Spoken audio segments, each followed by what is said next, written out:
रात को 1:30 बजे हम गए थे जुहू बीच। गाइस इतना ज़्यादा सुकून है ना यहाँ पे, क्या ही बोलूँ। मैं और नेहा ने इतना मस्ती किया ना, क्या ही बोलूँ।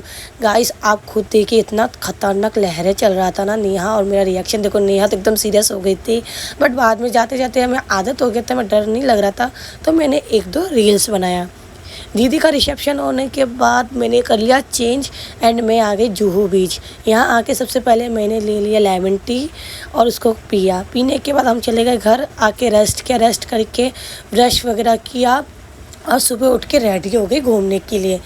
और मैं जैसे ही नेहा के रूम में आई, आके देखा ये अभी तक रेडी हो रही है। सो मैंने सोचा चलो इसको आराम से रेडी होने देते हैं, मैं चली जाती हूँ नीचे। गाइस जैसे मैं नीचे आई, नीचे आके देखा कि यहाँ पे बहुत प्यारा सा शीशा लगा हुआ है, तो मैंने यहाँ पे एक रील्स बनाया। उसके बाद गाइस हम चले गए कुछ खाने के लिए, मतलब चाय पीने के लिए, उसी टपरी पे, उसी शॉप पे जहाँ का मैं तारीफ़ करी थी इससे पहले ब्लॉग में।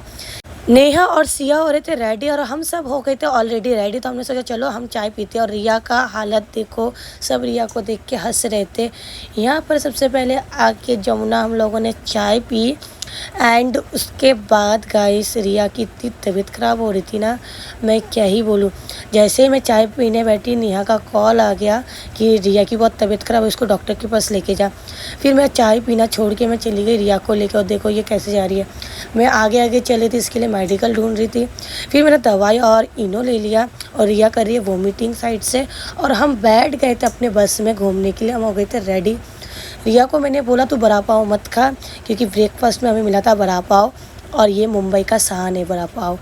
ये मैंने खाया थोड़ा सा, क्योंकि मेरी भी तबीयत ख़राब हो रही थी। अभी तक मैं ठीक थी, जैसे जैसे टाइम हो रहा था मेरी भी हालत हो रही थी डाउन, क्योंकि ट्रैवल कर करके हमारी हालत ख़राब हो गई। जब बस चल रहा था तो मैं अभी तरह फ़ोन चला रही थी। और गाइस मुंबई का ट्रैफिक क्या ही बोलूँ, ट्रैफिक की वजह से हम 3-3 4-4 घंटे अटके रहे, इसीलिए ज़्यादा तबीयत ख़राब हुआ। फिर फाइनली हम पहुंच गए लोकेशन पे। सबसे पहले हम पहुंचे ताज होटल। ताज होटल के सामने आते ही सबसे पहले हमें दिखा ये इतना बड़ा सा समुद्र। गाइस मुंबई में सबसे ज़्यादा समुद्र है। उसके बाद मैंने एक फ़ोटो क्लिक किया ताज होटल के सामने। अभी मैंने पोस्ट नहीं किया, अभी करूँगी पोस्ट। ताज होटल विजिट करने के बाद हम चले गए दूसरे वाले लोकेशन पर। वहाँ पे चल रहा था खाना पीना, यहाँ पर खीरा शॉप बहुत कुछ था। और हाँ गाइस इतनी गर्मी में भी इतना ज़्यादा भीड़ है ना, क्या ही बोलूँ मैं। लोगों को देख के मुझे चक्कर आ रहे थे यहाँ पे। और दीदी देखो चश्मा पहन के, कैप पहन के जोकर लग रही है। मैं इसको हंसा रही थी कि क्या लग रही है पोस्टमैन। मेरे आंखों में आपने जो चश्मा देखा है गाइस, ये मात्र 100 रुपये का मिल रहा था और हमारी पूरी टीम ने हमला कर दिया। देखो सब ने ले लिया 100-100 रुपये में चश्मा। इतना ज़्यादा सस्ता था सनग्लासेस की, सब नाचने लगे। फिर गाइस जैसे हम एक पेड़ के नीचे आए, धूप इतनी हो रही थी क्या ही बोलूँ। यहाँ पर देखा कि जो कबूतर है ना, उसने नट पॉटी कर दिया दीदी के कपड़े में। फिर उसको हमने साफ़ किया, करने के बाद हम चले गए आगे घूमने के लिए। सब जगह हमने अच्छे से घूमा, इंजॉय किया हम सारी फ्रेंड दीदी लोगों ने मिल के। फिर हमें मिल गया शिकंजी। दीदी लोगों ने शिकंजी पिया और मुझे चाहिए खट्टा चीज़, क्योंकि मेरी हो रही थी तबीयत ख़राब अचानक से यहाँ पहुँच के। फिर मैंने ले लिया इमली। इमली खाते खाते हम जीजा का वेट करते। ये जो शॉप है ना, यहाँ पे 1.5 घंटे से हमने वेट किया, क्योंकि जीजा ना यहाँ से सैंडविच लेने गए थे और सुबह का लिए बड़ा पाव खाया था। 2 बज चुके थे तो मैंने ले लिया एक मट्टा। मेरी बहुत ज़्यादा तबीयत ख़राब थी। उसके बाद जीजू लाए थे सैंडविच, बट गाइस मैंने बिल्कुल भी नहीं खाया। दीदी लोग खा रहे थे चाव से, मैंने दे दिया इस कौवा को। और ये कौवा कितना प्यार से खा रहा, आप देखिए। हमारे यहाँ का उत्तराखंड का कौवा भाग जाता है हमें देखकर, और मुझे तो कौवा दिखता भी नहीं है। और मुंबई का कौवा हमारे साथ बैठ के खा रहा है, बता। फिर सैंडविच ना कुछ बच गए थे, मैंने हाथ में लेके मैं बैठ गई बस में। बस में बैठने के बाद हम चले गए दूसरे समुद्र के पास। मुझे यहाँ का लोकेशन का नाम ज़्यादा पता नहीं है, क्योंकि मेरी तबीयत इतनी ख़राब हो रही थी कि मैं 2-3 जगह गई। और गाइस मैं इससे पहले भी गई थी, तो ये सारी जगह पे मैं घूम चुकी हूँ, तो मेरा मन भी नहीं कर रहा था घूमने का। इतनी ज़्यादा गर्मी थी गाइस, क्या ही बोलूँ, हालत पूरा डाउन हो गया था। फिर हम चले गए एक रेस्टोरेंट में खाना खाने के लिए, शाम को 4:30 बजे समथिंग। बट ये शॉप वाले बड़े बदतमीज़, पता नहीं कैसे वैसे बात करते कस्टमर के साथ, मेरे साथ नहीं। फिर हमने खाना खाया, खाना खा के हम चले गए मन्नत के। और मन्नत जो कि शाहरुख खान का घर है वहाँ पे। यहाँ आके सबसे पहले हमने एक जो पार्क है वो विज़िट किया। गाइस मेरी तो हालत इतनी डाउन थी कि मेरा मन भी नहीं कर रहा था जाने का, और ऊपर से सीढ़ी चढ़ना था और इतनी ज़्यादा धूप थी ना। देखो मेरे जीजू ने पता है क्या क्या अम्ब्रेला लेके आए थे, उसके नीचे मुझे रखा कि निक्की तुम इसमें चलो, हालत धीरे धीरे इतना डाउन हो रहा था ना, मन नहीं कर रहा था कि थोड़ा सा घूमने जाओ। मन्नत पे गाइस मैं फ़र्स्ट टाइम आई थी, यहाँ पे मैं नहीं आई थी पहले, तो सोचा कि चलो घूम के आते हैं। फिर यहाँ के देखा एक मंदिर है, बट दी और मेरी इतनी तबीयत ख़राब है कि हमने सोचा कि हम नहीं जाएंगे, हम सीधा मन्नत के सामने जाएंगे। जैसे ही हम मंदिर में दर्शन किया, मतलब घर वालों ने, फैमिली ने, उसके बाद हम फाइनली पहुँच गए मन्नत। और यहाँ पे होटल वगैरह था और रेखा जी का घर था, हमने सब विजिट किया। और ये देखो साइड में ये आंटी जी भी हमारे साथ फ़ोटो में आ गई। इतना ज़्यादा क्राउड था मन्नत के सामने, क्या ही बोला, आप खुद देखो क्या है इसमें, मुझे तो ये समझ में नहीं आ रहा है। शाहरुख खान का घर है तब भी वो बंद रहा है अभी तक, ऊपर से भी काम चल रहा है।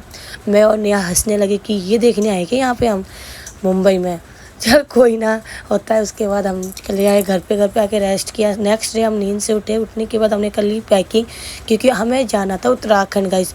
हमने घूम भी लिया, दीदी का रिसेप्शन भी कर लिया और अभी जाना है मुझे घर। मेरी हो रही थी बहुत ज़्यादा तबीयत ख़राब, तो जल्दी जल्दी हमने लगेज भर दिया उसके अंदर, वैन के अंदर। उसके बाद हम पहुँच गए लोकेशन पे, मतलब ट्रेन के अंदर आते हमने ले लिया घुगनी वगैरह।